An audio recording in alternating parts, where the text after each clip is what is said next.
Wow, look at this story. 11 and 15-year-old girls taken from Oregon forced into sex work. Yeah.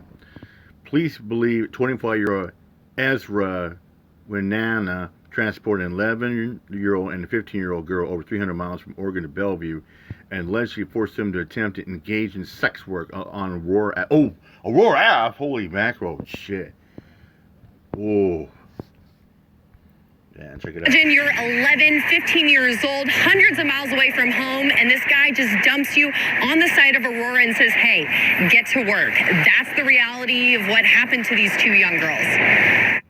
This goes quick. When you leave a location, you leave home, you leave that safe space that you're in, and you get into a car, you don't know where you're going and what's going to happen. In 48 hours, many things can happen. Bellevue police tell us two young girls from Oregon spent a life-altering 2 days caught in a sex trafficking scheme. In minutes, many things can happen.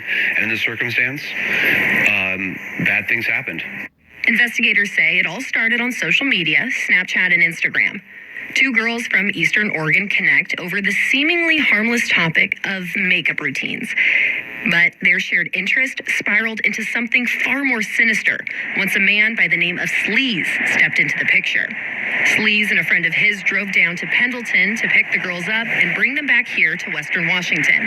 As we know with juvenile brains, they're young, they're impressionable. Sometimes there is those needs to be appreciated, and they don't have the life experience sometimes to recognize those traps before they walk into it. This hefty 15-page report details the gruesome allegations against Sleaze, a.k.a. 25-year-old Ezra Wimana from Federal Way. Charged with rape, investigators say Wimana had sex with the 15-year-old and forced the 11-year-old to have sex with 3 of his friends. He got them drunk at his Federal Way home, then brought them here to Aurora Avenue with the promise of getting them into the sex trade. When the young girls didn't perform as planned, Manama just abandoned them there.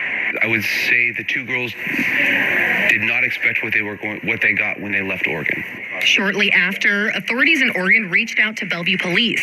They said the two girls were found at a home there in the city. Luckily, we were able to return these girls to their families, but that's not always the case in these sort of instances. It took about a month, but Manama was arrested just this week. This case is not closed at this time. He's in jail. His bail is set at $500,000, but it doesn't look like this investigation is over and done with just yet. There may be more suspects and more victims still. Reporting on Aurora, Lauren Donovan, Fox 30.